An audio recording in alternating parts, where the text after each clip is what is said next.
स्वामी जी ये बताइए, साहित्य आज तक के मंच पे हम चूंकि बैठे हैं, कभी आप लिखते हैं कुछ? अरे मैं बहुत जोरदार लिखता हूँ। कुछ सुनाइए। अरे दरअसल मैं दरअसल बोल करके ठोकता हूँ ज्यादा। अच्छा।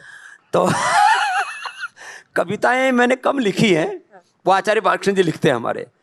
मैं भजन तो अच्छे से गाता हूँ। तो आज मुझे लगता है क्योंकि साहित्य आज तक के मंच पर है, हाँ। हम सब स्वामी रामदेव से भजन सुने आज। भजन देखिए, भगवान भी साथ में, देखिए बादल लग गए हैं, ठंडी हवा शुरू हो गई है चिलचिलाती धूप के बाद। तो भजन तो यहीं के हिसाब से ही सुना देते। तो देखो,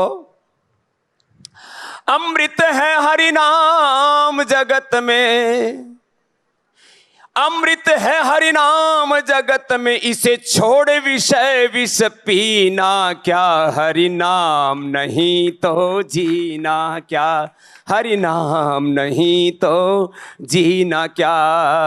अमृत है हरि नाम जगत में, इसे छोड़ विषय विष पीना क्या, हरि नाम नहीं तो जीना क्या, हरि नाम नहीं तो जीना क्या। तीर्थ है हरि नाम हमारा, तीर्थ है हरि नाम हमारा, फिर क्यों फिरता मारा मारा। तीर्थ है हरि नाम हमारा, फिर क्यों फिरता मारा मारा।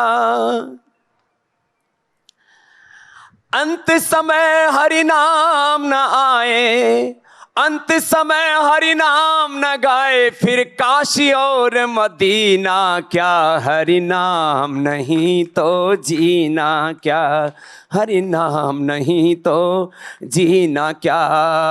अमृत है हरि नाम जगत में, इसे छोड़ विषय विष पीना क्या, हरि नाम नहीं तो जीना क्या, हरि नाम नहीं तो जीना क्या।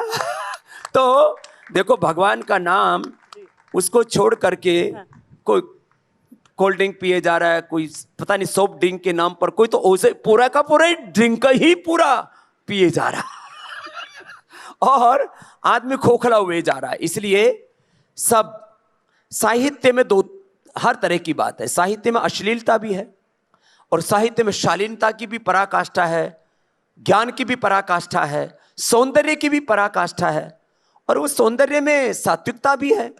लेकिन जो समाज अश्लीलता की ओर, कामुकता की ओर, विलासिता की ओर बढ़ा, ये इतिहास गवाह है इस बात का, वो नष्ट हो गया।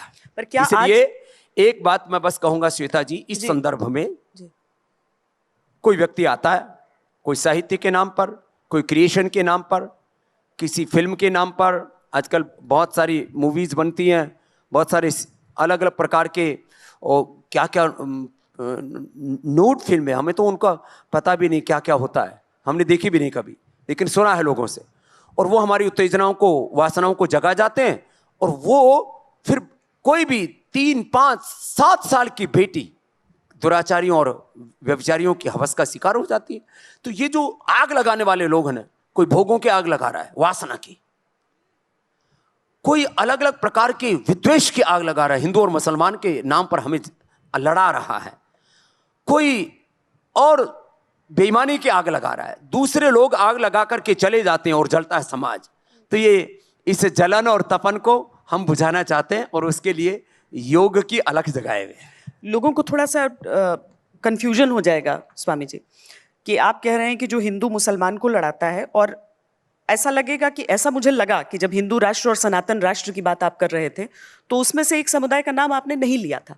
तो जो लड़ाने की बात, देखो, उसमें मैंने ये कहा कि जो भारत का जो सनातन धर्म है जी, वो भारतीय मिट्टी से उपजे हुए मत, पंथ, संप्रदाय, गुरु परंपराओं के बारे में डॉक्टर बाबा साहब अंबेडकर, जिनका ये के नाम से बहुत बड़ा पार्क है, उन्होंने भी कहा हमें आयातित मत, पंथ, संप्रदायों की जरूरत नहीं। वो ईसाई भी तो हो सकते थे, वो इस्लाम को भी तो कबूल कर सकते थे, उन्होंने बुद्ध को क्यों स्वीकार किया?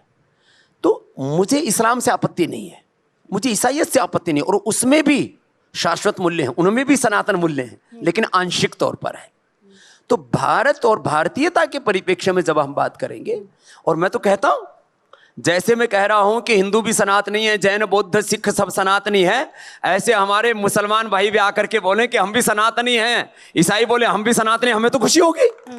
लेकिन वहां पर भी जो श्रेष्ठ मूल्य है वो सनातन मूल्य ही है, क्योंकि ये जो बात है ये आदर्शों और परंपराओं की है, ये बात सार्वभौमिक और वैज्ञानिक यूनिवर्सल जो ट्रुथ्स है उनकी है, जो इटर्नल है वही तो शाश्वत, अंग्रेजी में भी शाश्वत को इटर्नल ही कहा जाता है। जी, पर स्वामी जी आज जो टकराव है, आज जो टकराव चल रहा है वो किसी दो समुदाय में नहीं, एक ही समुदाय के अंदर से दो तरह की आवाजें उठ जाती हैं। एक तरफ बागेश्वर धाम के सबसे पॉपुलर आजकल जिन्हें बाबा कहा जाता है, धीरेन्द्र कृष्ण शास्त्री, जो आपको बहुत मानते भी हैं, वो हिंदू राष्ट्र को लेकर एकदम अपने कट्टर विचार सामने रखते हैं। और दूसरा, यही उत्तर प्रदेश से ही रामचरितमानस के खिलाफ जो आवाज उठी वो एक हिंदू की तरफ से उठाई गई थी, चर्चा की प्रतिबंधित कर दो, पन्ने फाड़ दो, उस तरह की चीजें। अच्छा, एक बात मैं और कहता हूं, मैंने तो ये स्वीकार किया है आज तक के इस सबसे बड़े मंच से कि हमारे यहाँ प्रक्षेप हुआ है, उसके सामाजिक आर्थिक राजनीतिक कारण रहे, कुछ को